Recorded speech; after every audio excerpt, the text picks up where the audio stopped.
दुनिया में रहना है तो काम कर प्यारे, हाथ जोड़ सबको सलाम कर प्यारे। जय माता दी बच्चों, आज मैं आपको जो बेसिक बात बताने जा रहा हूं, अगर आपने ये बात समझ ली तो समझ लेना आपका जो फाइनेंशियल अकाउंटिंग है, जो आपकी जड़ है, जो आपकी नींव है, वह बहुत मजबूत हो जाएगी। अच्छा, ऐसा मैं इसलिए बोल रहा हूँ क्योंकि कई बार बच्चे क्या होते हैं 11th पास कर लेते, 12th पास कर लेते, बीकॉम हो जाता है, एमकॉम हो जाता है, एमबीए हो जाता है, कुछ भी हो जाता है, लेकिन वो जर्नल में कहीं ना कहीं कन्फ्यूजन रहता है उनको। तो अगर जर्नल में कन्फ्यूजन है तो हम टैली और ये सीखने में बड़ी परेशानी आती है।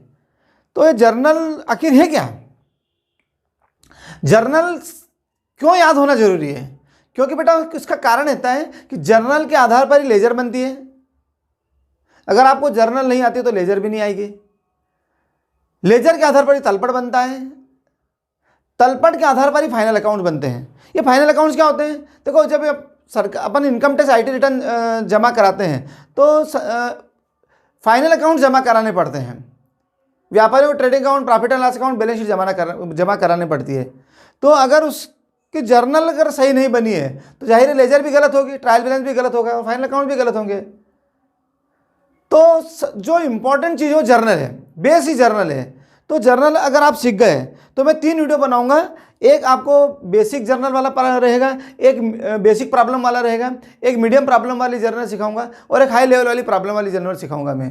तो अभी आज मैं बेसिक वाला बताऊं। जो रूल्स एक बार आपको समझ में आ गए तो सर कितनी कठिन से कठिन भी आपको जर्नल आ जाए, कैसी कठिन ट्रांजैक्शन की जर्नल एंट्री करने के लिए आ जाए तो आपको कोई परेशानी नहीं होगी। तो आज मैं शुरू कर रहा हूँ कि जर्नल, सबसे पहले बात आती है कि जर्नल आखिर होती क्या है।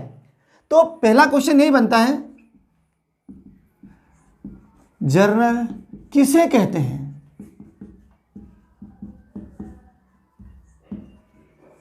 What is journal?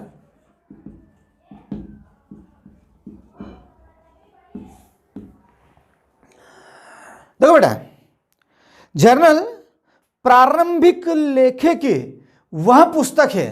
जर्नल क्या है बेटा? प्रारंभिक लेखे की वह पुस्तक है जिसमें सौदों को, समस्त व्यापारिक सौदों को तिथि के अनुसार, क्रम के अनुसार, दोहरा लेखा प्रणाली के नियमों एवं सिद्धांतों के अनुसार संक्षिप्त विवरण के साथ डेबिट तथा क्रेडिट में लिखा जाता है। देखो बेटा, मैं इसको थोड़ा समझाता हूं, हिंदी अंग्रेजी दोनों वालों को बताऊंगा। जर्नल प्रारंभिक मतलब सबसे पहले लिखेंगे अपन इसके अंदर, प्रारंभिक लेखे की वह पुस्तक है जिसमें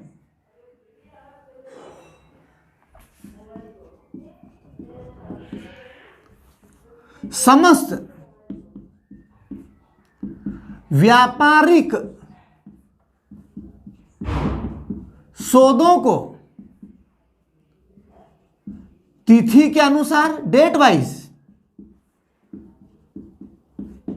क्रम के अनुसार, एक के बाद एक,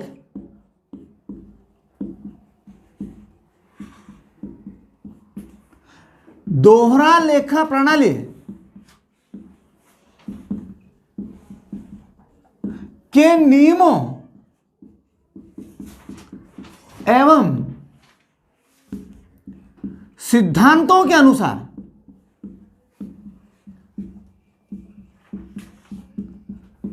संक्षिप्त विवरण के साथ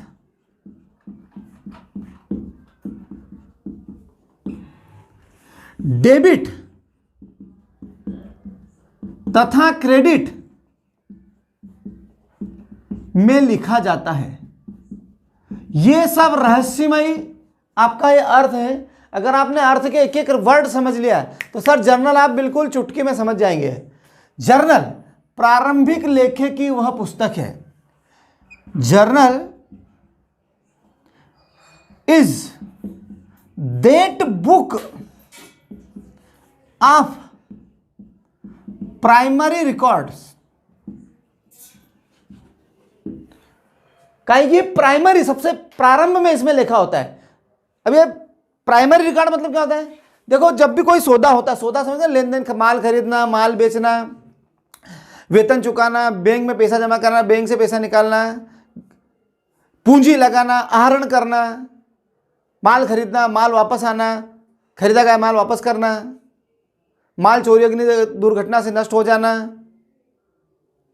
वेतन चुकाना, मजदूरी चुकाना, गाड़ी भाड़ा चुकाना, उधार माल खरीदना, उधार माल बेचना, ये सब बिजनेस में ट्रांजैक्शन होते हैं, इनको लेन देन कहते हैं। ये ट्रांजैक्शन की अपन क्या करते हैं, रसीद बनाते हैं, प्रमाणक बनाते हैं, वाउचर बनाते हैं। तो इन वाउचरों के आधार पर सबसे पहले अपन इस जर्नल एंट्री करते हैं। तो journal is that book of primary record in which, जिसमें ऑल बिजनेस ट्रांजैक्शंस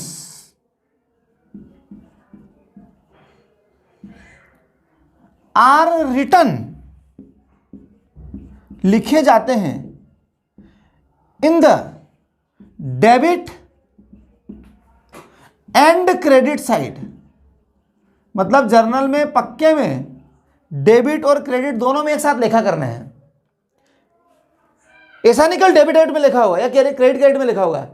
किसी भी सौदे के हमेशा दो खातों पर प्रभाव पड़ता है या एक ही खाते पर दो बार प्रभाव पड़ता है, जिसमें से एक खाता डेबिट होगा और दूसरा खाता क्रेडिट होगा। अब प्रश्न आता है कि कौन सा खाता डेबिट होगा, कौन सा खाता क्रेडिट होगा, तो ये अभी अपन आगे समझ रहे हैं। बस अभी तो इतना समझो कि journal is that book of primary records in which all business transaction are written in the debit and credit side. कैसे? According to rules, according to date, तारीख के अनुसार, अकॉर्डिंग टू सीक्वेंस, सीक्वेंस समझ गए? जो पहले सौदा हुआ है, जो पहले लेन देन हुआ उसकी पहले एंट्री करेंगे, जो बाद में लेन देन हुआ उसके बाद में एंट्री करेंगे।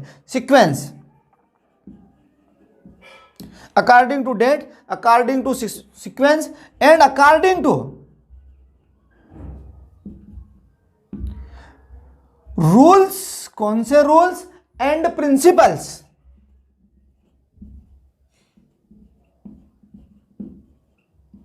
Of double entry system. बस ये ध्यान रखना बेटा, double entry system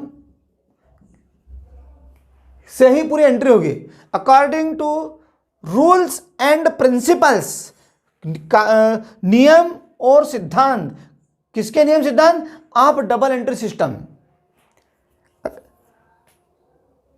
with short, संक्षिप्त डिटेल्स। डिटेल्स को अपन यहां कॉमर्स की भाषा में नरेशन कहते हैं। फिर सुनो, journal is that book of primary record, प्रारंभिक लेखे की वह पुस्तक है, इन विच, जिसमें ऑल बिजनेस ट्रांजैक्शन, सभी व्यापारिक सौदों को आर रिटर्न लिखा जाता है in the debit and credit side, debit और क्रेडिट साइड में, अकॉर्डिंग टू डेट, तारीख के अनुसार, अकॉर्डिंग टू सीक्वेंस, क्रम के अनुसार, according to rules and principle of double entry system, दोहरा लेखा प्रणाली के नियमों एवं सिद्धांतों के अनुसार, विथ शॉर्ट डिटेल्स, संक्षिप्त विवरण के साथ। अब आपको मैं एक एक चीज बताता हूं बेटा कि चलो ठीक है, हम डेट वाइज लिखेंगे, सीक्वेंस वाइज लिखेंगे, दोहरा लेखा प्रणाली के नियमों एवं सिद्धांतों के अनुसार लिखेंगे। तो भैया ये दोहरा लेखा प्रणाली है क्या? इसके अंदर कौन से सिद्धांत है, इसके अंदर कौन से रूल हैं, और जर्नल बनती कैसे है, इसका प्रोफार्मा क्या है? तो देखो बेटा, एक के बाद एक सीखेंगे। सबसे पहले है कि जर्नल जो हम रूल्स और रेगुलेशन इस पे लागू करेंगे, आखिर उसका प्रारूप क्या है। तो देखो मैं पहले आपको प्रारूप इसका लिखता हूं। कोई पूछे जर्नल क्या है, अपन ये बता देंगे कि जर्नल ये है, प्रारंभिक लेखे की पुस्तक है जिसमें समस्त व्यापारिक सौदों को all business transaction are return लिखे जाते हैं in the debit and credit side, debit में और क्रेडिट में, according to date, according to sequence, according to rules and principle of the double entry system, with short narration, संक्षिप्त विवरण के साथ। अब बेटा ये कैसे लिखना है? डेबिट मतलब कैसे पहचानेंगे इसको डेबिट करना है, कैसे पहचानें कि इसको क्रेडिट करना है, कौन सा अकाउंट डेबिट होगा, कौन सा अकाउंट क्रेडिट होगा, ये अकाउंट होता क्या है, कितने प्रकार के होते हैं, उसमें डेबिट और क्रेडिट करने के रूल्स क्या हैं, ये मैं आपको पूरी डिटेल इंफॉर्मेशन बताता हूँ। पहले आप इसको स्क्रीनशॉट ले लीजिए, फिर मैं आगे बढ़ता हूँ, अगली स्टेप पे जा रहा हूँ मैं। आज मैं केवल बेसिक रूल बताऊंगा, गारंटेड आपको पूरे रूल्स याद हो जाएंगे। तो देखिए बेटा,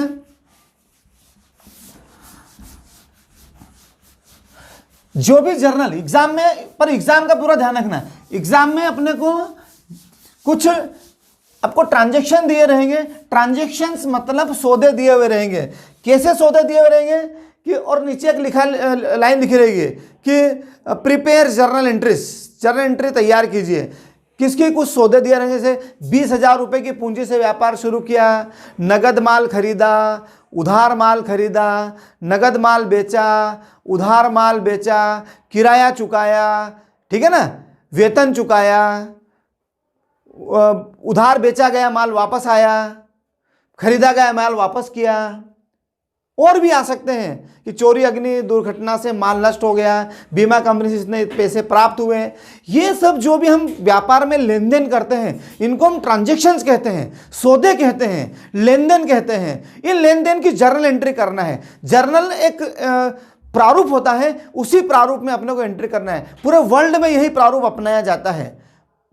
पूरे वर्ल्ड में मतलब क्या है, जर्नल क्या हमारे देश में बनी थी? नहीं, जर्नल का जो बनाने वाला था वो इटली देश का एक वेनिस नगर है, वहाँ का निवासी है, जिसका नाम था लुकास पेसियोली। उसने सन 1494 में 1494 में इस पद्धति को बनाया था। असली में वो कॉमर्स वाला नहीं था, असली वो मैथमेटिक्स वाला था। मैथमेटिक्स के व्यक्ति ने जर्नल के रूल्स बनाए हैं। अंदाज लगा लो मैथमेटिक्स वाले कितने तेज रहते होंगे, और उसने इतने अच्छे रूल्स बनाए हैं कि कॉमर्स ही उसके दम पे बन गया। अगर वो लुकास पेसियोली नहीं होता है तो आज कॉमर्स ही नहीं होता है, जर्नल एंट्री नहीं हो पाती, तो बैंकों का सिस्टम या जितने भी सिस्टम चल रहे हैं वो सब खत्म ही हो जाते हैं। तो बेटा लुकास पेसियोली की जो जय बोलना पड़ेगी अपने को, उसके कारण आज हम BBA या BCom में जो भी कर पा रहे हैं वो कर पा रहे हैं। ठीक है, तो ये जर्नल का प्रारूप कैसा होता है, एंट्री कैसे करना है, किसको डेबिट करना है, किसको क्रेडिट करना है, ये डेबिट क्या होता है, ये क्रेडिट क्या होता है, ये पूरा मैं बताऊंगा। देखिए पहले बस स्टेप बाय स्टेप बताऊंगा, एक साथ तो नहीं बता सकता हूँ। जैसे जैसे आता जाएगा मुझे वो समय आता जाएगा उस चीज़ का मैं बताता जाऊंगा। बस पहले अपने को ये ध्यान रखना है कि जर्नल होती क्या है। देखो बेटा, जर्नल एक प्रारूप होता है, एक प्रोफार्मा होता है। उस क्या प्रोफार्मा होता है, तो देखो जर्नल का प्रोफार्मा, जर्नल्स प्रोफार्मा, ये मान लो पूरी अपने कॉपी का पेज है।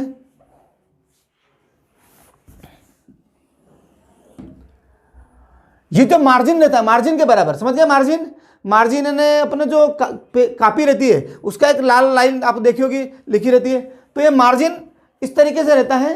अगर ये मार्जिन बताइए, देखो मैं आपको उदाहरण बताता हूं। जैसे कॉपी है तो ये अपना मार्जिन हो गया इतना, ये मार्जिन दिख रहा है, ये लाल लाइन डली हुई इसमें, ये मार्जिन है। तो मार्जिन के बराबर एक डेट का कॉलम बनाइए। जितना बड़ा मार्जिन का कॉलम बनाया है उतने ही लास्ट में 2 कॉलम और बनाइए।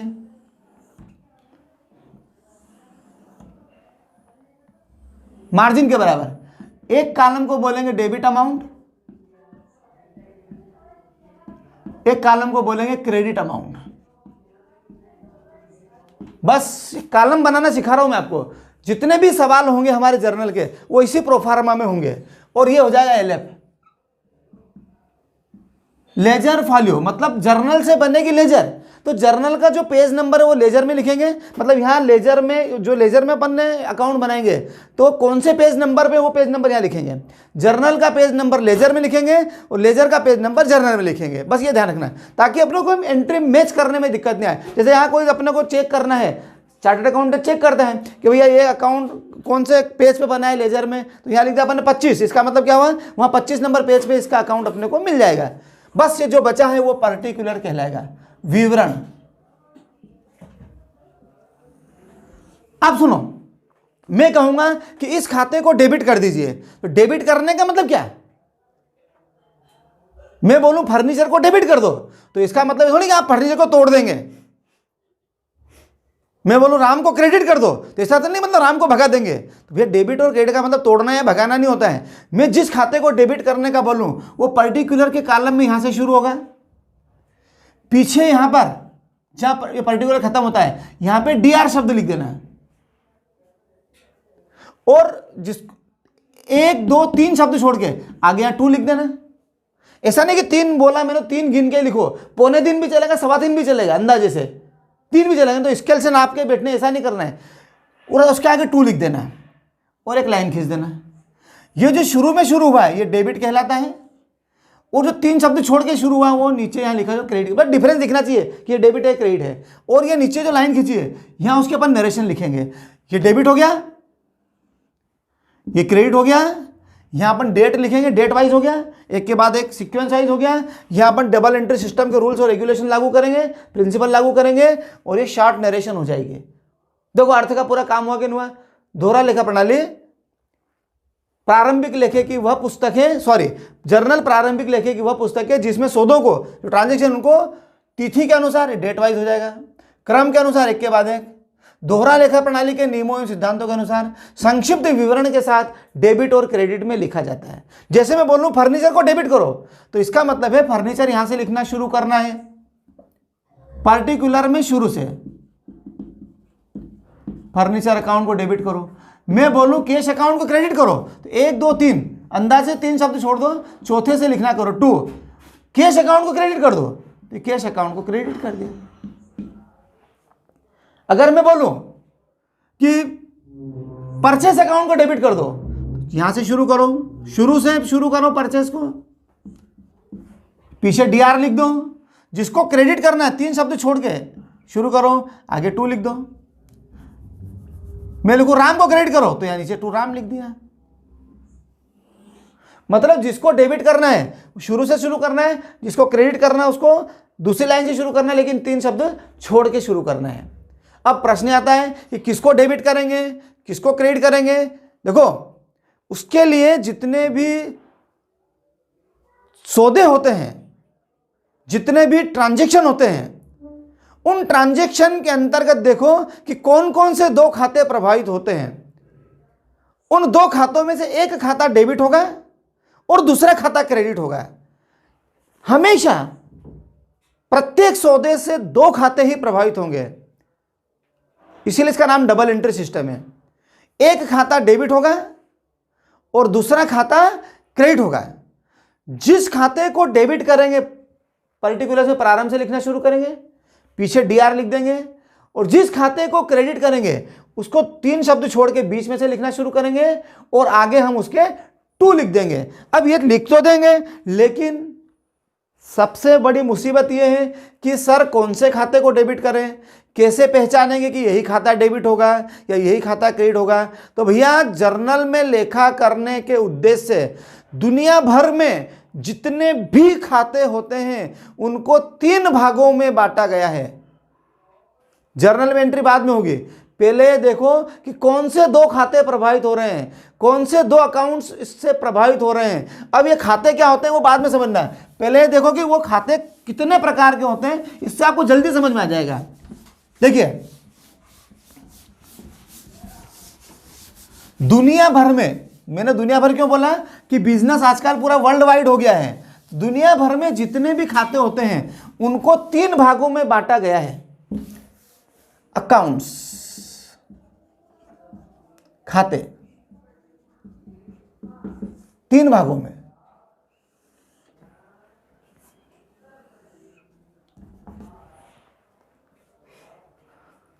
इंडिविजुअल,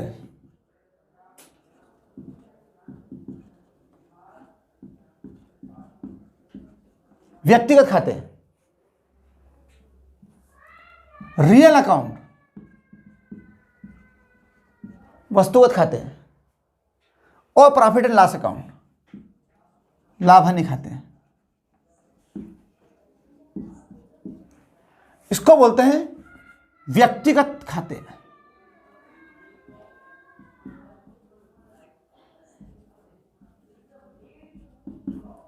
वस्तुगत खाते, ये हो जाएंगे लाभ हानि खाते। इनको नाम मात्र के खाते भी कहते हैं। अब आप बोलेंगे सर ये व्यक्तिगत खाते हमको समझ में नहीं आया, हमारा तो बायो था, हमारा तो मैथमेटिक्स था, या हम तो अभी 10वीं पास करके आए, हमने तो नाम ही नहीं सुना। देखो बड़ा नाम से लग रहा है, वे समस्त खाते जिनका संबंध किसी व्यक्ति या संस्था से होता है,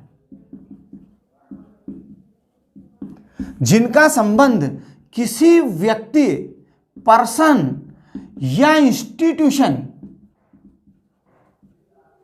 से होता है, that account is called individual account या पर्सनल अकाउंट। ठीक है, इसको इंडिविजुअल का एक और नाम है पर्सनल अकाउंट, व्यक्तिगत खाते। फिर सुनिए, व्यक्तिगत खाते या पर्सनल अकाउंट का आशय, इंडिविजुअल अकाउंट का आशय ऐसे खातों से होता है जिनका संबंध किसी पर्सन, इसलिए इसका नाम ही पर्सनल हो गया, या संस्था से होता है। आप पर्सन में कैसे समझोगे? जैसे राम का खाता, राम क्या एक पर्सन है? खाता मतलब राम से संबंधित जितने भी सौदे होंगे वो सब राम के खाते में लिखे जाएंगे, राम के अकाउंट में लिखे जाएंगे, राम के पेज पे लिखे जाएंगे। श्याम ये भी पर्सन हो गया, मोहन ये भी पर्सन हो गया।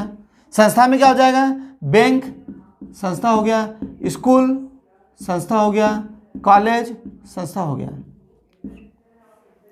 तो इनसे समझिए, जहां भी किसी सौदे में आ जाए तो समझ जाना है ये व्यक्तिगत खाता है, पर्सनल अकाउंट है। अब पर्सनल अकाउंट मतलब स्कूल, कॉलेज या राम श्याम मोहन, इसमें रूल क्या लगेगा?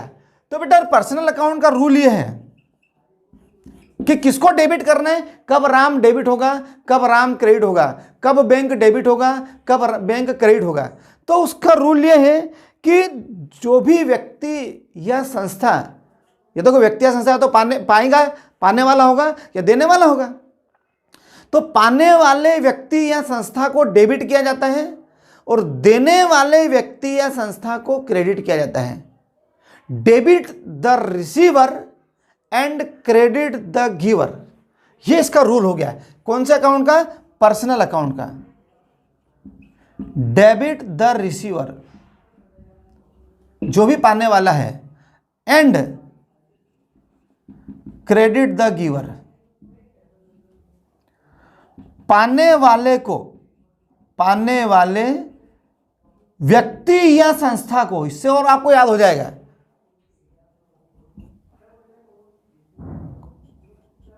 डेबिट करो, डेबिट करेंगे तथा देने वाले व्यक्ति या संस्था को। अब बताओ, पाने वाला अगर डेबिट हो गया तो दूसरा क्या होगा? देने वाला ही होगा। देने वाले व्यक्ति या संस्था को क्रेडिट करेंगे। आप बोले सर अभी समझ में नहीं आया, कोई बात नहीं। देखो जब अपन जर्नल बनाएंगे, ये जर्नल का प्रारूप बनाया मैंने,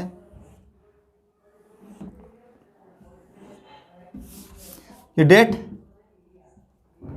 के बराबर 2 लास्ट में कॉलम बना दिया अपन ने। ज्यादा उधर हो गया, दिख नहीं रहा होगा, अब दिख रहा है? समझाने के लिए बना रहा हूं मैं। ये डेबिट अमाउंट, डेबिट को शॉर्ट में डीआर बोलते हैं, क्रेडिट को शॉर्ट में सीआर बोलते हैं। अमाउंट, क्रेडिट अमाउंट, ये क्या हो गया? एलएफ, ये हो गया पर्टिकुलर्स। राम को चुकाए, बताओ राम पाने वाला हुआ कि देने वाला हुआ? हम व्यापारी हैं, राम एक पर्सन है। राम को हमने पैसे चुकाए, बताओ राम ने पैसे पाए कि दिए? पाए। राम को चुकाए ना हमने, तो राम पाने वाला हो गया, तो राम डेबिट होगा, मतलब यहां से डेबिट हो जाएगा राम। किसी का नाम हो तो डायरेक्ट ये शब्द नहीं लिखना है, अपॉस्ट्रोफी एस लगा के अकाउंट लिखना है, ये डेबिट हो गया। ये डेबिट पकड़ में आ गया। क्रेडिट किसको करना है अभी अपन ब्रेक के बाद समझेंगे, भाई थोड़ी देर बाद समझेंगे। अगर मैं बोलूं राम से मिले, बताओ, राम पाने वाला हुआ कि देने वाला हुआ? राम से मिले तो राम देने वाला हो गया, तो राम क्रेडिट हो जाएगा। समझ आया कि नहीं? तो पाने वाला व्यक्ति हमेशा डेबिट होता है और देने वाला व्यक्ति हमेशा क्रेडिट होगा तो नीचे आ जाएगा, टू के आगे आ जाएगा, 3 शब्द छोड़ के नीचे लिखेंगे। ठीक है, अभी आगे देखो, अभी इतना वो लोड नहीं लेना और आगे मैं बता रहा हूं आपको। Debit the receiver and credit the giver. पाने वाले व्यक्ति या संस्था को डेबिट करेंगे और देने वाले व्यक्ति या संस्था को क्रेडिट करेंगे। अब आते हैं अपन वस्तुगत खाते में। तीनों खाते एक साथ चलेंगे तो समझ में आएगा कि कौन सा खाता डेबिट होगा, कौन सा खाता क्रेडिट होगा। वस्तुगत खाता क्या है? वस्तुगत खाता कैसे पहचानेंगे? वस्तुगत खाता है ऐसा खाता जिसका संबंध वस्तु, माल या संपत्ति से होता है। जिसका संबंध कैसे होता है? वस्तु,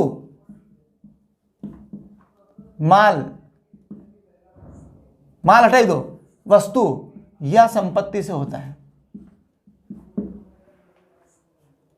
नाम ही क्या है? वस्तुगत खाता है।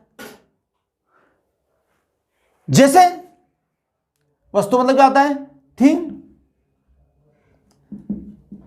या एसेट्स। ये निर्जीव मान लो इनको, यहां हालांकि सजीव, संसार सजीव नहीं होती है, लेकिन इसको अपन पर्सन मानते हैं। यहां पे क्या है? जैसे फर्नीचर है, मशीन है, कैश है, ये सब आ जाएंगे इसमें। थिंग या एसेट्स होता है, जैसे फर्नीचर,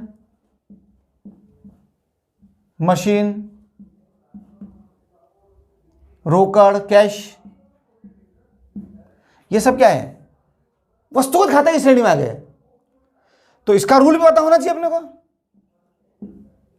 देखो, व्यक्ति या संस्था है तो पाता है या देता है, लेकिन ये तो निर्जीव वस्तु है, तो ये कैसे पा सकती है, दे सकती है? ये तो या तो व्यापार में आएगी या जाएगी। अगर आती है तो हम डेबिट करेंगे और जाती है तो हम उसे क्रेडिट करेंगे। अगर वो चीज हमारे व्यापार में आई है तो हम उसे डेबिट करेंगे। Debit what comes in and credit what goes out.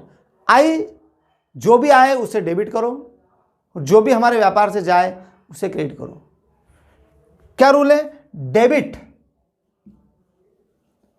जो व्हाट कम्स इन यानी अंदर, जो हमारे व्यापार के अंदर आता है उसे हम क्या करेंगे? डेबिट। तो क्रेडिट किसे करोगे?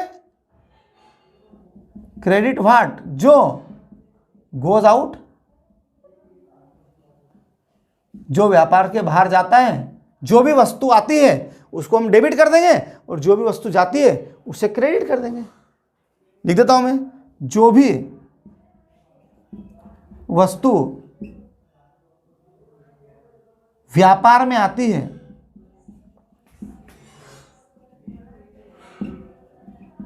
उसे डेबिट करेंगे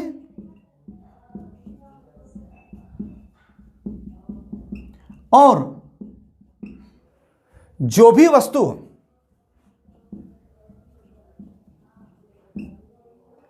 या संपत्ति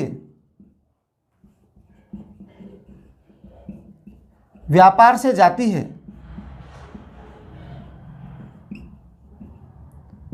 उसे क्रेडिट करेंगे।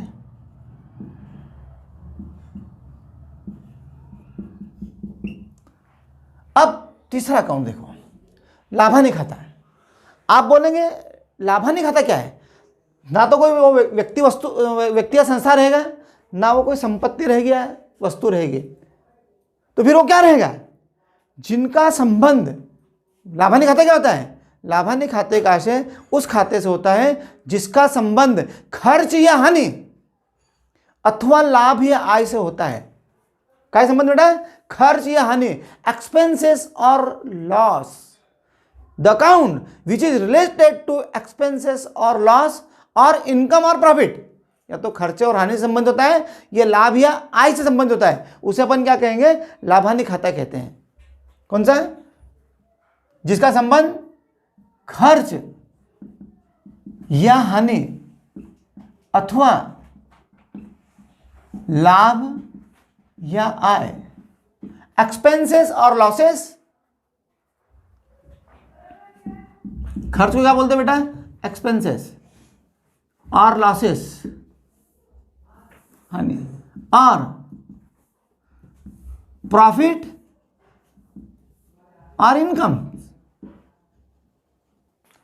इनसे संबंधित जो भी खाते रहेंगे वो सब क्या कहलाएंगे? लाभ हानि खाते। जैसे मैं बोलूं आपको किराया, रेंट, मजदूरी। देखो रेंट क्या है?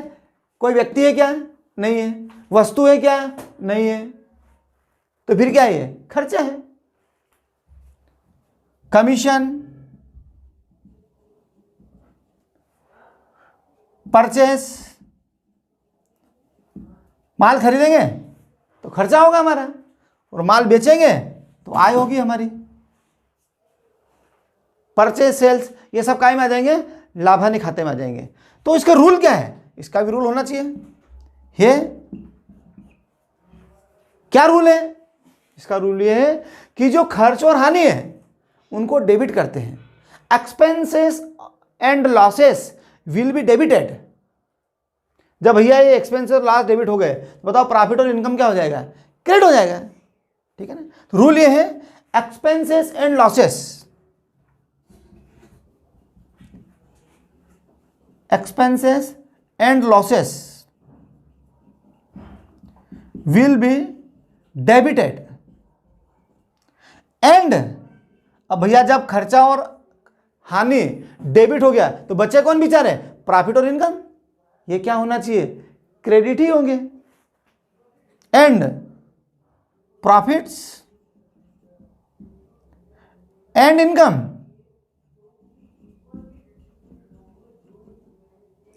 Will be credited.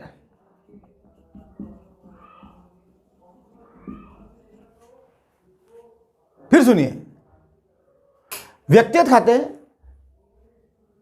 वे खाते होते हैं जिनका संबंध किसी व्यक्ति या संस्था से होता है। Personal account are those account which are related to any person और इंस्टीट्यूशन। जैसे Ram's account, Shyam's account, Mohan's account, bank account, school account, college account, ये सब क्या है? पर्सनल अकाउंट है। रूल क्या है? Debit the receiver and credit the giver. पाने वाले को डेबिट करेंगे, देने वाले को क्रेडिट करेंगे। दूसरा क्या है? Real account, those account which are related to anything or assets are called real account. For example furniture account, cash account. Rule क्या है इसका? कि या तो वस्तु आएगी या जाएगी।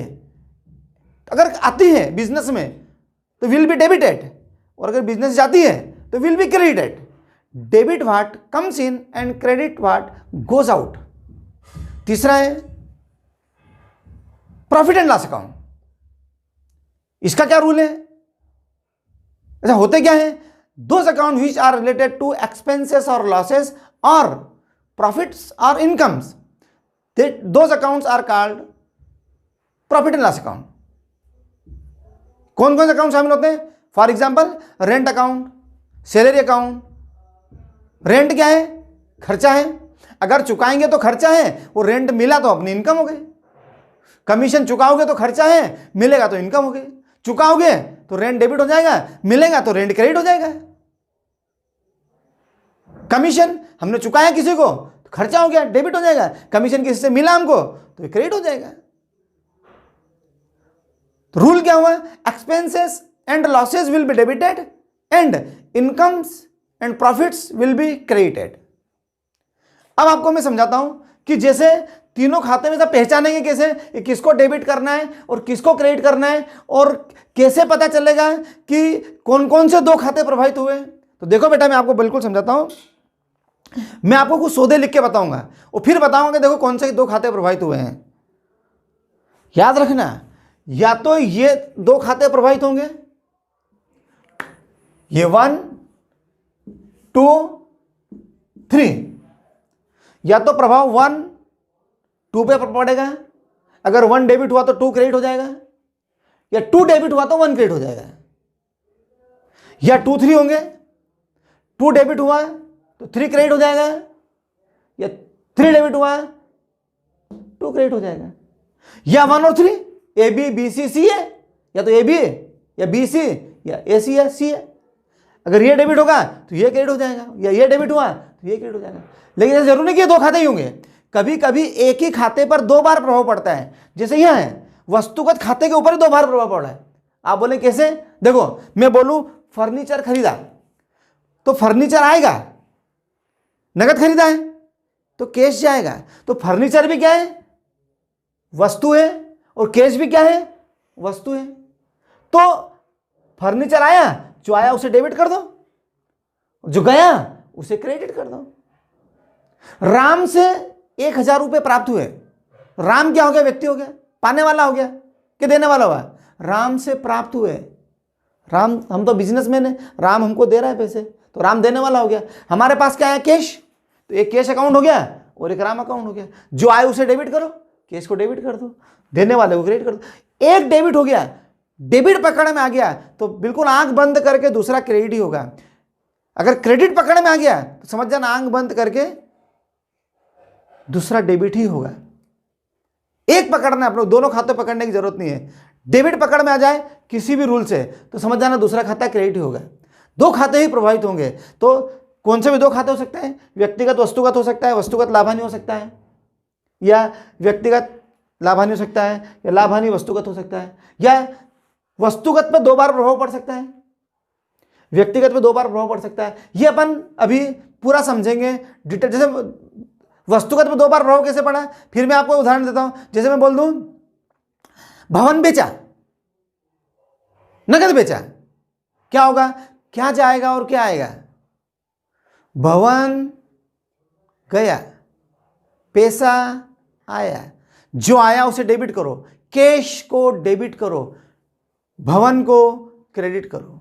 उल्टा, भवन खरीदा, कौन आया? भवन आया, कौन गया? कैश गया। जो आया उसे डेबिट करो, शुरू से लिखना शुरू करो, पर्टिकुलर के कॉलम में पीछे DR लिख दो। जो गया उसको क्रेडिट करो, 3 शब्द छोड़ के टू लिखो और फिर उसको क्रेडिट कर दो। समझ आया कि नहीं? अभी मैं आपको पूरी एंट्रीज बताऊंगा, फिर उसकी नरेशन बताऊंगा और बड़ा आपको आनंद आ जाएगा। बस थोड़ा सा आपको रूल समझना है। रूल समझ आ गया ना? अब मैं पूरा हर एंट्री में 5-6 एंट्रियां लिखूंगा, बेसिक एंट्रियां जो जनरली आप हर बिजनेस में होती ही है।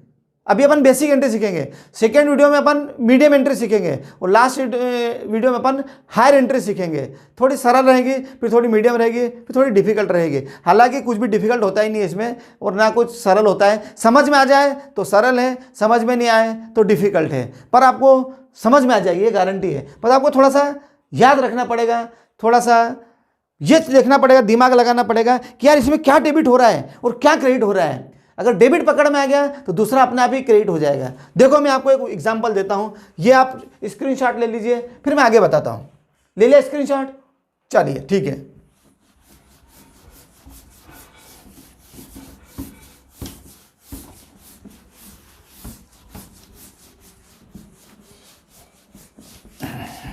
देखना बेटा, मैं आपको 8-10 ऐसी एंट्री बताता हूं कि जिसमें क्या आया क्या गया, या कौन पाने वाला है कौन देने वाला है, या कौन से दो खाते प्रभावित हुए। ये चेक करना अगर आप सीख गए कि कौन से दो खाते प्रभावित हो गए, बस हमारा काम हो जाएगा। क्योंकि एक खाता डेबिट होगा और दूसरा खाता ऑटोमेटिक क्रेडिट हो जाएगा। जैसे मैं अगर बोलूं, ध्यान सुनना, कि एक एग्जाम में सवाल आया, क्या सवाल आया? मैं 5 एंट्री बेसिक लिख रहा हूं, बहुत सरल लिख रहा हूं, फिर आपको उसमें समझाता हूं। जैसे लिखा है, एक बिजनेसमैन है, प्रिपेयर जर्नल तैयार कीजिए। आप एक बिजनेसमैन है, रामलाल की जर्नल तैयार कीजिए, रामलाल की जर्नल तैयार कीजिए। दिख रहा है बेटा? ओके, रामलाल की जर्नल तैयार कीजिए। ये सौदे कुछ दिए गए हैं बेटा। क्या सौदे दिए गए हैं? जैसे मैं हिंदी में लिख दूं, अंग्रेजी में दोनों लिख दूंगा।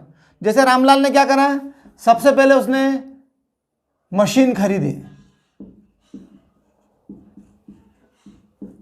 तारीख भी लिख देता हूं मैं, 2019, थोड़ा ऊपर लिखता हूं, 2019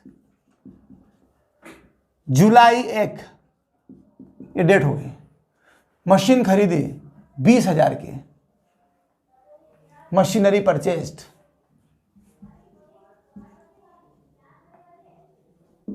मशीन मशीन खरीदी मतलब परचेस्ड, खरीदी गई 20,000 की। ये मैंने उसका अंग्रेजी ट्रांसलेशन कर दिया है। सवाल सारे अंग्रेजी में होंगे, एंट्री अंग्रेजी में होगी। दूसरा, जुलाई 5 वेतन चुकाया 1,000 रुपये। वेतन को बोलते हैं सैलरी, चुकाने के बोलते हैं पेड, 1,000 रुपये। और सुनो, जुलाई 10 नगद माल खरीदा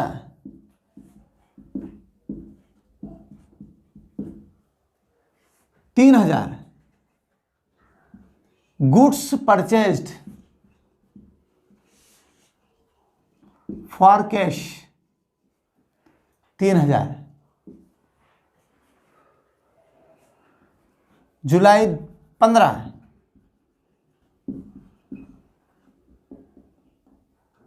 किराया प्राप्त हुआ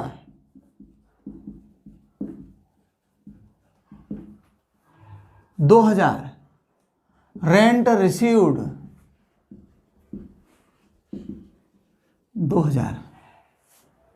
जुलाई 16 कुछ भी लिख दो। राम से महेश से प्राप्त हुए, महेश से नगद प्राप्त हुए। भाई बिजनेस है, ये सब चलता रहता है बिजनेस में। महेश से नगद प्राप्त हुए 8,000 रुपये। कैश रिसीव्ड फ्रॉम महेश 8,000 रुपये।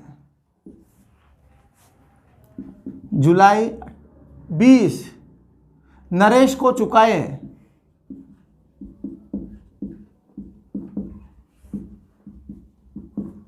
6,000। Cash paid to Ramesh. Naresh कितने रुपए? 6,000 रुपये।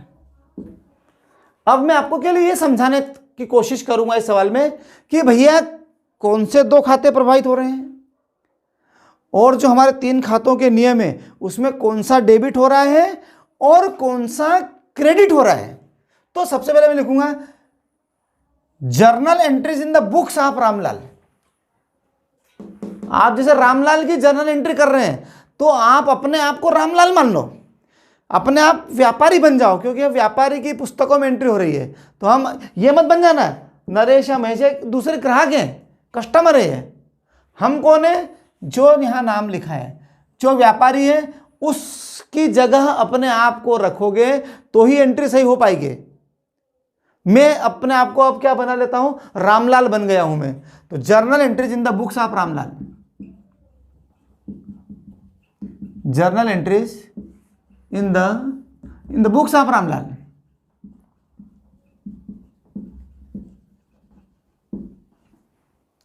जर्नल का प्रारूप बना लो बेटा।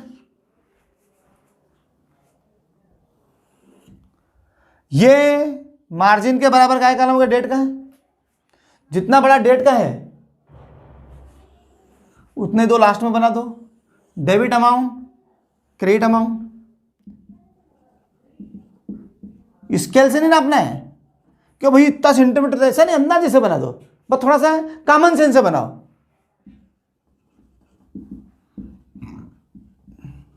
ऐसा भी नहीं करना कि मैं तो मार्जिन इतना ही बड़ा बनाता हूं तो मैं भी इधर बनाऊं, तो फिर पर्टिकुलर बचेगा ही नहीं। ठीक है ना?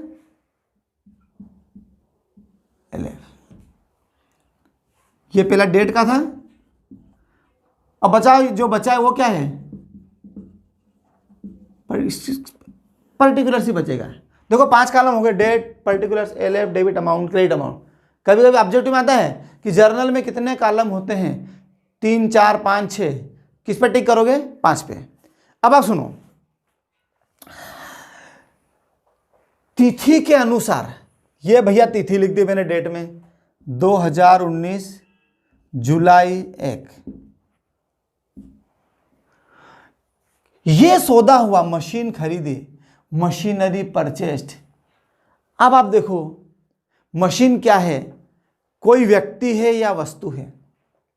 वस्तु है, मतलब वस्तुगत खाते का नियम लागू होगा।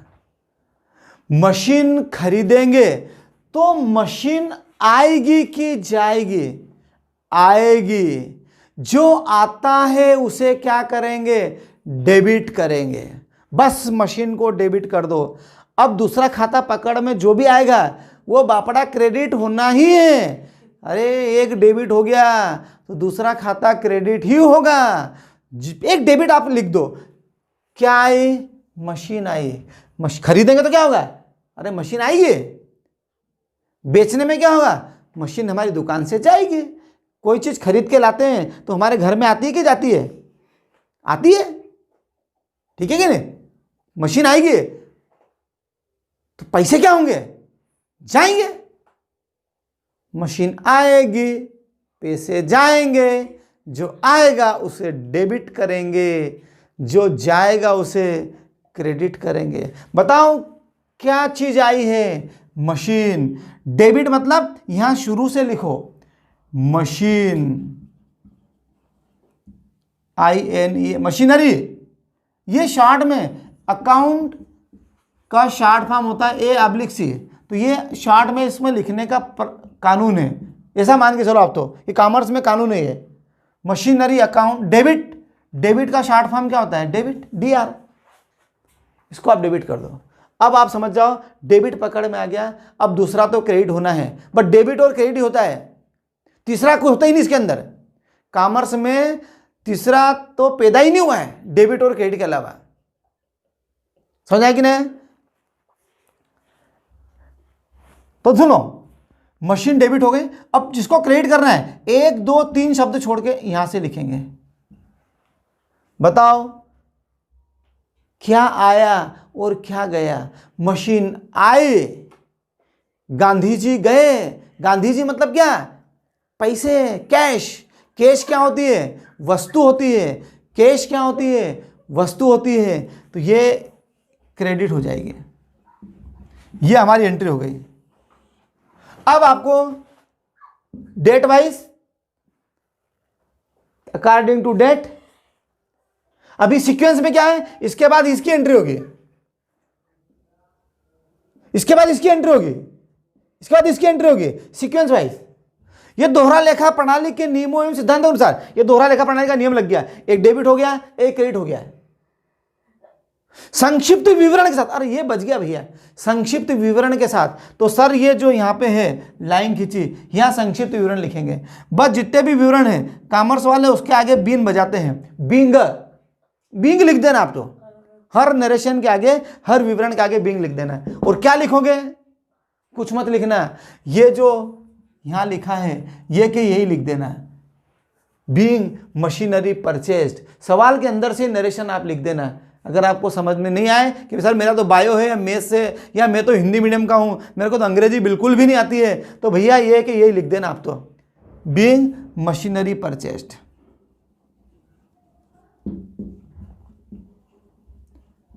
ये हो गई दादा जनरल एंट्री। डेबिट में कितना लिखना है? 20,000। देखो डेबिट लिखा है ना, तो ये डेबिट वाले कॉलम में लिखना 20,000।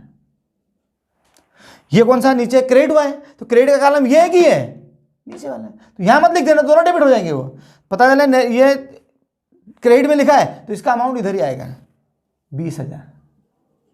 ये पहली एंट्री खत्म। समझ में आएगी कि नहीं? दूसरे में आ जाओ। जुलाई 5 वेतन चुकाया। बताओ वेतन कोई व्यक्ति है या वस्तु है या खर्चा है? कभी वेतन नाम का व्यक्ति सुना आपने कि ये वेतन इधर आ, या इस संस्था का नाम वेतन है, मतलब व्यक्ति संस्था नहीं होता है। या वेतन कोई वस्तु है, ये ले वेतन, कैश है। कैश की बात नहीं कर रहा हूं मैं, खर्चे की बात कर रहा हूं। वेतन क्या होता है? खर्चा होता है। उस खर्चे में कैश इन्वॉल्व रहती है, मतलब एक खाता वस्तुगत उसके अंदर आएगा। और ये बात है कि वेतन खर्चे हैं, चुकाएंगे तो खर्चा है और वेतन मिलेगा तो आय है। लेकिन हम तो व्यापारी है, हम तो कोई नौकरी कर नहीं रहे हैं, तो जाहिर हम वेतन चुकाएंगे इसे। तो वेतन खर्चा है, वेतन चुकाया तो हमारे लिए खर्चा हुआ। तो नियम क्या है, खर्चे और हानि को डेबिट करो, सैलरी क्या हो जाएगी, डेबिट हो जाएगी। जिसको डेबिट करते हैं यहां से शुरू करते हैं, अकाउंट शब्द लिख दिया, पीछे ये डॉक्टर साहब को टांग दिया। जिसको क्रेडिट करना है उसको 1 2 3 छोड़ के यहां 2 लिख दो। बताओ, एक अगर डेबिट हो गया तो दूसरा क्या होगा, क्रेडिट होगा। वेतन चुकाने में क्या गया, कैश आया कि गया। अरे भैया वेतन चुकाओगे तो पैसा आएगा कि जाएगा। किसी को वेतन दोगे तो जेब में से पैसे निकाल के देना ही पड़ेंगे। मतलब गांधी जी गए, कैश गई, जो जाता है उसे क्या करोगे, क्रेडिट करोगे। क्रेडिट यानी बीच में से लिखना शुरू करोगे और आगे क्या लिख दोगे, 2 लिख देना। पैसा कितना है, 1000, तो यहाँ डेबिट में भी 1000 लिख दिया, क्रेडिट में भी 1000 लिख दिया। फिर बीन बजाओ, बींग। अब मान लो हिंदी मीडियम है आपका, अंग्रेजी बिल्कुल भी नहीं आती है, तो दादा यहां से टिप दो। क्या किया, बीइंग सैलरी पेड, ये नरेशन हो गई। अब मैं बात करूंगा तीसरे की, नगद माल खरीदा। नगद माल खरीदा तो क्या होगा, ये देखो, शायद आपको दिखेगा नहीं तो मैं इसको क्या करता हूं, ये 2 एंट्री बिगाड़ दूं, 2 एंट्री बिगाड़ दूं बेटा। चलो मैं बिगाड़ देता हूं, अब इसके नीचे एंट्री होगी। ओके, तो देखो, चलो 1 एंट्री तो आ जाएगी जगह, अपन ने कैमरा सेट किया है थोड़ा। अब आप देखो, जुलाई 10 को क्या किया आपने, जुलाई 10 को नगद माल खरीदा। देखो भैया, दुकान चला रहे हैं, व्यापार चला रहे हैं, तो भैया माल खरीदना पड़ेगा, तभी तो माल बेच पाएंगे। बिना माल खरीदे तो अपन माल बेच ही नहीं पाएंगे। आप मान लो कपड़े की दुकान है तो कपड़ा खरीद के लाओ, किराने की दुकान है तो चाय शक्कर कुरकुरे बिस्किट खरीद के लाओ। जिसकी दुकान है वो माल आपको खरीदना पड़ेगा। माल खरीदने को परचेस कहते हैं और माल बेचने को सेल्स कहते हैं। याद रखना, माल खरीदने को परचेस कहते हैं और माल बेचने को सेल्स कहते हैं। हमेशा याद रखना, माल खरीदोगे तो बताओ माल आएगा कि जाएगा। अरे मैं कहीं से माल खरीद के लाया तो मेरी दुकान में माल आया कि गया, आया। और माल बेचूंगा तो माल आएगा कि जाएगा, जाएगा। तो भैया एक बात बताओ, मैं माल खरीद के आया तो भैया माल तो आ गया, परचेस आ गया, फुकट में थोड़ी आया है। क्या दिया है, पैसे, पैसे चले गए। माल आया, पैसे गए। माल भी वस्तु है, पैसे भी वस्तु है। परचेस कोई व्यक्ति थोड़ी है। किसी का नाम परचेस होता है क्या, किसी का नाम रोकड़ होता है क्या, कैश होता है क्या, नहीं होता है। तो परचेस डेबिट, कैश क्रेडिट। जो आए उसे डेबिट करो, जो जाए उसे क्रेडिट करो। बताओ किसको डेबिट करूंगा मैं, माल खरीदा। माल खरीदा मतलब परचेस। याद रखना बेटा, रट लेना। और याद रखना, जब भी माल खरीदोगे परचेस डेबिट ही होगा। चाहे माल नगद खरीदो, चाहे माल उधार खरीदो, परचेस डेबिट ही होगा। और सेल्स, जब माल बेचेंगे तो क्रेडिट ही होगा। चाहे माल नगद बेचो, चाहे माल उधार बेचो, सेल्स क्रेडिट ही होगा। ये रट लेना, दिमाग में फिक्स कर लेना कि परचेस हमेशा डेबिट होता है और सेल्स हमेशा क्रेडिट होता है। लेकिन बस एक कंडीशन ऐसी आएगी, वो मैं सेकेंड वीडियो में बताऊंगा, जिसमें परचेस क्रेडिट होता है। वो 5 जो पॉइंट्स हैं वो फिक्स हैं। जिन 5 कंडीशन में परचेस क्रेडिट होता है, वो 5 कंडीशन क्या होगी, जिसमें हमारा खरीदा गया माल वापस चला जाएगा। अभी बताने की जरूरत नहीं है, बता दूं क्या। हम माल खरीदते हैं तो परचेस आया, डेबिट किया। दुकान में माल रखा, बेचा नहीं है, उसके पहले ही परचेस कम हो गया। बेचोगे तो सेल्स बनेगा। बिना बेचे अगर माल चला गया तो फिर परचेस आया तो परचेस डेबिट, वो माल बिना बेचे चला गया। आप बोले बिना बेचे कैसे जा सकता है। अरे भैया बिना बेचे भी तो जा सकता है, माल चला जा सकता है। बेचते तो सेल बनता। वो दुकान में आया, मैंने दुकान में, मान लो मैं कपड़े का व्यापारी हूं, मैं कपड़ा परचेस करके लाया हूं, कपड़ा मैंने अभी दुकान में रखा ही है, सेल किया ही नहीं, उसके पहले चोट्टे आ गए, वो चोर से माल ले गए, चोरी अग्नि दुर्घटना में माल नष्ट हो गया, तो परचेस क्रेडिट हो जाएगा। सेल नहीं हुआ है, एक कारण हो गया, माल चोरी अग्नि या दुर्घटना में नष्ट हो जाता है। दूसरा कारण, मेरे घर में मेहमान आ गए, अब क्या करूं?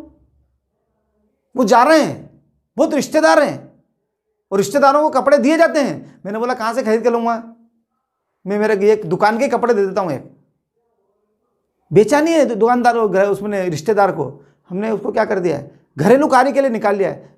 दुकान, वो ग्राहक थोड़ी है, वो तो हमारे घर का मेहमान है, घरेलू काम में यूज कर लिया, आहरण कर लिया है। आहरण कहते हैं, ड्राइंग्स कहते हैं उसको। तो भी हमारा माल कम हो जाएगा, दुकान में से माल कम हो जाएगा। तीसरा, भिखारी आ गया, ठंड में बिल्कुल कड़क कड़क हो रहा है, हमने बोला यार थोड़ा पुण्य भी कमा लो, एक काम करते हैं थोड़ा कपड़ा उसको भी दे दो, दान दे दिया, तो भी परचेस किया हुआ माल कम हो गया, बिना बेचे कम हो गया। 3 कारण समझ आ गए ना। पहला क्या था, चोरी अग्नि दुर्घटना से नष्ट हो गया।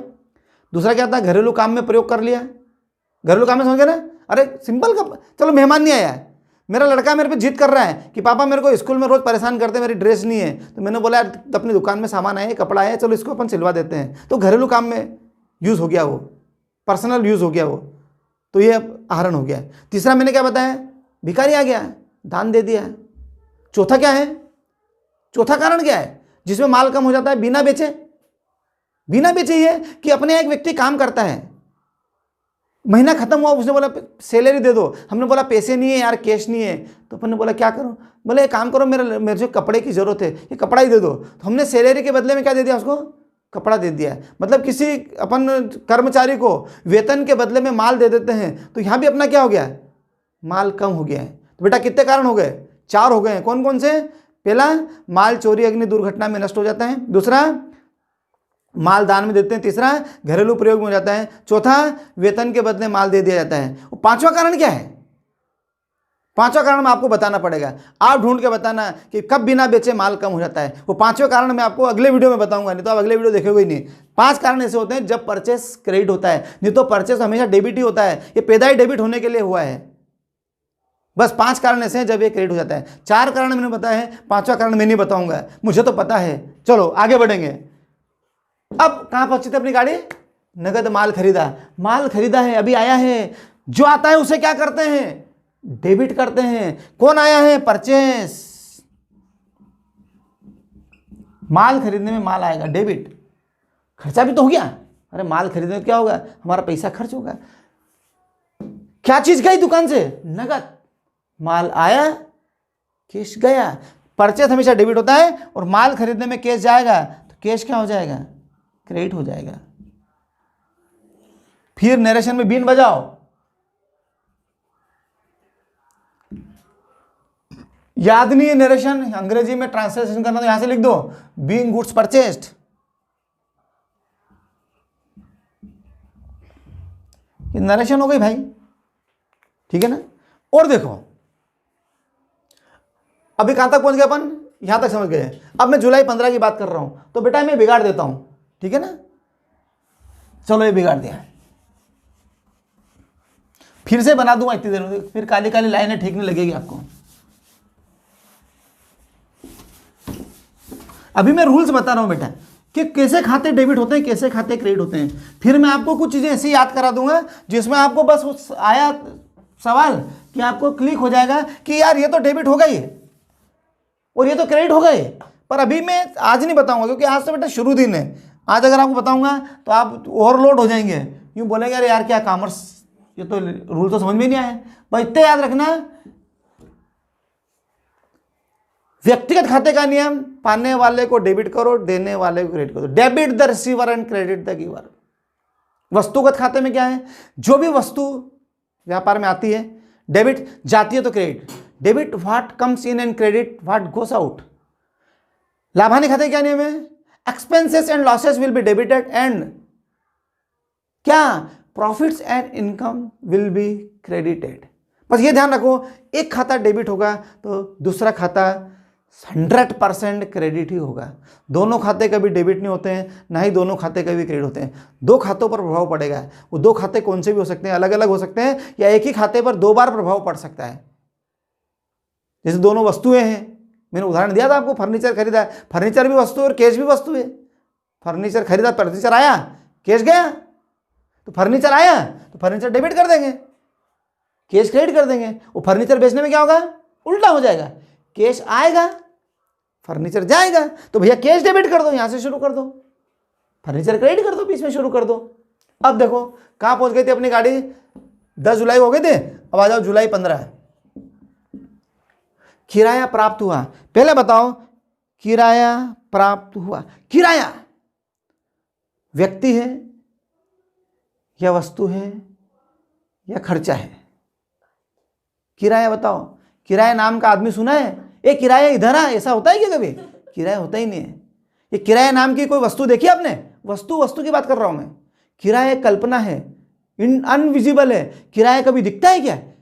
किराया नहीं दिखता है। किराया चुकाओगे तो गांधी जी कैश दिखेगा, पर किराया नहीं दिखता है। किराया तो एक कल्पना है, किराया एक खर्चा है। वो किराया गया, किराया गया, किराया है, किराया, ऐसा नहीं होता है। पैसे गए वो दिखते हैं, कैश दिखता है। किराया एक कल्पना है, लाभ हानि वैसा होगा। तो देखो बेटा, किराया प्राप्त हुआ, तो बताओ किराया कल्पना है, लाभ हानि खाते में आएगा। किराया आया कि गया, क्या लिखा है पे? किराया प्राप्त हुआ। फायदा हुआ कि नुकसान हुआ? फायदा हुआ। फायदे को, खर्च और हानि को डेबिट करते हैं। अब यहां किराया मिला है, रेंट आया है, फायदा हुआ है, तो रेंट क्रेडिट होगा। क्रेडिट तो होना ही है। अब आप बताओ, एक क्रेडिट पकड़ में आ गया तो दूसरा ऑटोमेटिक क्या होना है? डेबिट ही होना है। अरे पहले क्रेडिट पकड़ में आ गया, क्या दिक्कत है? पहले क्या है? क्रेडिट पकड़ में आ गया तो दूसरा डेबिट हो जाएगा। बस में दो यात्री हैं, एक आगे के दरवाजे से चढ़ गया, दूसरा इस दरवाजे से चढ़ जाएगा। अगर वो इस दरवाजे से चढ़ गया, दूसरा इस दरवाजे से चढ़ जाएगा। दोनों एक दरवाजे में घुसा देना, दोनों गिर जाएंगे। दोनों डेबिट नहीं करना है, दोनों क्रेडिट भी नहीं करना है। एक को इधर बिठाना है तो दूसरा ऑटोमेटिक इधर बैठ जाएगा। अगर एक इधर बैठ गया, दो सीटें, एक पे एक बैठ जाओ, दूसरा बैठ जाओ। दो सीटें, दोनों खाली हैं, एक को इधर बैठा गया तो दूसरा किधर बैठेगा? ऑटोमेटिक इधर बैठेगा। ऐसा तो नहीं एक सीट खाली छोड़ दो, दोनों एक ही सीट पे, एक ही गोदी में एक बैठ गए, ऐसा नहीं करना है अपने को। ठीक है सर? तो दो सीटें, एक डेबिट की सीट है जो यहां से लाके बैठी हुई है, एक क्रेडिट की सीट है यहां बैठी हुई है। अगर ये यहां बैठ गया तो दूसरा अपने आप यहां बैठेगा, और अगर यहां बैठ गया तो दूसरा ऑटोमेटिक यहां बैठेगा। ऐसा नहीं कि एक सीट खाली पड़ी है, दोनों इधर ही बिठा दिए और ये खाली रह गई, ये दोनों को इधर ही बिठा दिए, ये खाली रह गए। नहीं, एक डेबिट होगा, एक क्रेडिट होगा। ओके, अब कौन डेबिट होगा कौन क्रेडिट होगा, उसके लिए हम जैसा ट्रांजैक्शन रहेगा, जैसा सौदा रहेगा, उसमें अपन सोचेंगे, ऑटोमेटिक सोचेंगे, धीरे धीरे प्रैक्टिस में आ जाएगा। मेरे भी प्रैक्टिस में आया है, आपके भी प्रैक्टिस में आएगा। दुनिया में जितने भी लोग कॉमर्स पढ़ रहे हैं, जितने भी जर्नल पढ़ रहे हैं, सबको प्रैक्टिस में आया है। आपको तो ज्यादा प्रैक्टिस में आ जाएगा। देखो, किराया प्राप्त हुआ, ये किराया है, ये रेंट है। इसको अंग्रेजी में क्या कहते हैं? रेंट। ये अंक सवाल में भी दिया रहता है, कभी आपको पता नहीं चले किराया क्या कहते हैं तो भैया पेपर में जो आता है ना, हिंदी में भी आता है ना, अंग्रेजी में भी आता है। इसे मैं 8-10 शब्द लिखा दूंगा, इतनी अंग्रेजी तो आना चाहिए। ठीक है ना सर? तो रेंट आया कि गया? रेंट मिला है, रेंट इनकम के रूप में आया है। आय को क्रेडिट करेंगे, चलो आय तो क्रेडिट हो जाएगी। क्रेडिट मतलब 1 2 3 शब्द छोड़ के मैंने यहाँ लिख दिया, मैंने भैया आय हुई है तो रेंट अकाउंट क्रेडिट हो जाएगा। एक सीट पे बैठ गया, अब जो दूसरा है वो कहाँ बैठना चाहिए? वो यहाँ नहीं बैठेगा, वो ऊपर बैठेगा, डेबिट में बैठेगा। क्या प्राप्त हुआ? पैसा किराए के रूप में क्या मिला है? कैश। कैश आया, जो आता है उसे क्या करेंगे? डेबिट। डेबिट मतलब गांधी जी यहां बैठ जाएंगे इस सीट पे, ये सीट खाली थी, कैश अकाउंट डेबिट। यहां बीन बजाओ, बींगा, और यहां से टिप दो, रेंट रिसीव्ड। ये भैया नरेशन हो गई, 2000 रुपए। इधर आ जाओ, महेश से नगद प्राप्त हुए। बताओ ये महेश कौन है? महेश वस्तु है क्या? महेश खर्चा है क्या? महेश तो इंसान है। महेश क्या है? एक व्यक्ति है। बस व्यक्तिगत खाते का नियम लागू हो जाएगा। व्यक्तिगत खाते का नियम क्या है? पाने वाले को डेबिट करो, देने वाले को क्रेडिट करो। यहाँ देखो ये महेश जी पाने वाले हैं, यहाँ के डेबिट देने वाले हैं। देखो भैया महेश से प्राप्त हुए, वो महेश खड़ा है मेरे सामने, उससे मुझे पैसा मिला है। बताओ महेश से मुझे क्या है? मिला है। मतलब महेश क्या हो गया? देने वाला हो गया। पाने वाला तो मैं हूं भाई, मैं तो व्यापारी हूं। मैं मेरे पुस्तक में मेरा नाम नहीं लिखूंगा, ये ध्यान रखना। व्यापारी अपनी पुस्तक में कभी अपना नाम नहीं लिखता है, दूसरे का नाम लिखता है। क्यों लिखता है वो मैं बताने वाला हूं अगले वीडियो में, कि व्यापारी अपनी पुस्तक में अपना नाम क्यों नहीं लिखता है। उसका कारण बताऊंगा। उसके नाम की जगह एक रिप्रेजेंटेटिव होता है, वो मैं अभी नहीं बताऊंगा, अभी आप कंफ्यूजन हो जाएंगे। अभी तो आप इधर ही महेश की तरफ आ जाओ। महेश से प्राप्त हुए, देने वाला कौन है? महेश। पाने वाले को डेबिट करो, देने वाले को क्रेडिट करो। महेश देने वाला है तो महेश तो क्रेडिट होना ही है। टू महेश। किसी का नाम होता है बेटा तो डायरेक्ट अकाउंट नहीं लगाते हैं, ऐसा अपॉस्ट्रोफी एस लगा के फिर अकाउंट लगे। महेश का खाता, महेश खाता नहीं लिखेंगे कि महेश खाता है ना, महेश का खाता। ठीक है ना। ये खाता क्या होता है? अभी लेजर को खाता बोलते हैं, वो खाता भाई बोलते हैं, तो वहाँ मैं खाता ज़्यादा अच्छा समझा पाऊंगा। मैं जनरल की बात कर रहा हूँ। अभी अपन आगे अगली स्टेप में जाएंगे तो थोड़ा सा कन्फ्यूजन हो जाएगा आपको। अभी अपने को जनरल क्लियर होना चाहिए माइंड में। ओके, धीरे धीरे स्टेप बेटा है, ऐसा नहीं हर चीज़ समझ में आएगी, पर ये थोड़ा सा क्या है, टाइम देना पड़ेगा। अभी बीज बोएंगे तो आज के आज ही फलने लगेंगे, थोड़ा वेट करना पड़ता है, इंतज़ार करना पड़ता है, थोड़ा सा दिमाग लगाना पड़ता है, थोड़ी मेहनत करना पड़ती है। दिमाग में सोचो, नहीं आए तो मुझसे पूछो, कमेंट्स बॉक्स में लिख देना कि सर इसमें कौन से 2 खाते प्रभावित हुए। मैं तुरंत आपको रिप्लाई करूंगा और मैं समझा भी दूंगा। जितने आप कमेंट्स, जिसमें आपको जो भी कन्फ्यूजन हो, कौन सा भी ट्रांजैक्शन ले लेना कि सर इसमें कौन से 2 खाते प्रभावित हुए, हमको सूझ नहीं पड़ रही है, इसमें कौन सा व्यक्तिगत है, कौन सा वस्तुगत है, कौन सा लाभ हानि है, तो मैं जरूर बताऊंगा। पूछोगे तो बताऊंगा, न्यू मेरे को सपना तो आने वाला नहीं है। ठीक है ना। तो देखो जरा, महेश से प्राप्त हुआ, देने वाला कौन हो गया? महेश। चलो क्रेडिट हो गया। अब जो दूसरा खाता होगा वो व्यक्तिगत भी हो सकता है, वस्तुगत भी हो सकता है, लाभ हानि भी हो सकता है, पर वो डेबिट होगा। क्या लिखा? नगद प्राप्त हुए। भैया ये नगद क्या होता है? कैश। कैश क्या होती है? वस्तु, व्यक्ति नहीं होता है। ए कैश इधर आ, ऐसा नहीं है। कैश देख सकते हैं, निर्जीव चीज होती है, वस्तु होती है, काम सजीव से भी ज्यादा करती है कैश, लेकिन होती निर्जीव है। कैश अकाउंट क्या हो जाएगा? डेबिट हो जाएगा। तारीख बोलो, तारीख के अनुसार चलेंगे डेट वाइज। जुलाई 16, ऐसा नहीं कि पहले 16 जुलाई की कर दी फिर 15 जुलाई आ गई, उल्टे जा रहा हो, ऐसा नहीं होता है। डेट वाइज चलना पड़ेगा। नरेशन लिखो, बीइंग। आगे क्या बताऊं, यहां से टिप दो, case received from Mahesh. Mahesh लिखो ही मत क्योंकि यहां आ ही गया है, कि इतना ही लिख दो, केस रिसीव्ड। नरेशन का मतलब ये नहीं होता है। नरेशन का मतलब होता है कि भाई कभी एंट्री में किसी को समझनी पड़े तो थोड़ा सा उसके नीचे जानकारी लिख दो सौदे के बारे में, तो उसको समझ में पड़ जाएगी कि क्या हुआ यार।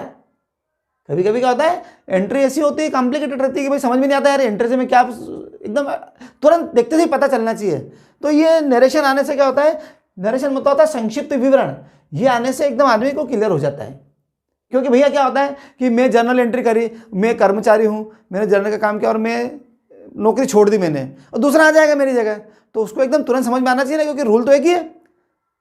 अरे डबल एंट्री अकाउंट सिस्टम तो एक ही है, जो इंडिया में चलता है वो अमेरिका में चलता है, वो पाकिस्तान में चलता है, जापान में चलता है, वो चाइना में चलता है, इटली में चलता है, साउथ कोरिया में चलता है। जर्नल पूरी दुनिया में एक जैसी चलती है। ऐसा नहीं कि भारत की जर्नल अलग है ना, पाकिस्तान हमारा दुश्मन है तो उसकी जर्नल अलग है, ऐसा नहीं है। सबकी जर्नल एक, दोस्त हो या दुश्मन, जो रूल्स यूनिवर्सल रूल्स है वो तो पूरी दुनिया में लागू होते हैं। समझ आएगी ना बेटा। ऐसा नहीं कि मैं जो जर्नल यहाँ बना रहा हूँ, जो बीबी अमेरिका में पढ़ रहा हूँ वो क्या वही जर्नल सीख रहे होंगे, बस ये है क्या है, मैं हिंदी में समझा रहा हूँ, अंग्रेजी में समझा रहे होंगे, लाइन तो वो के वही है, और अपन भी तो अंग्रेजी में लिख रहे हैं।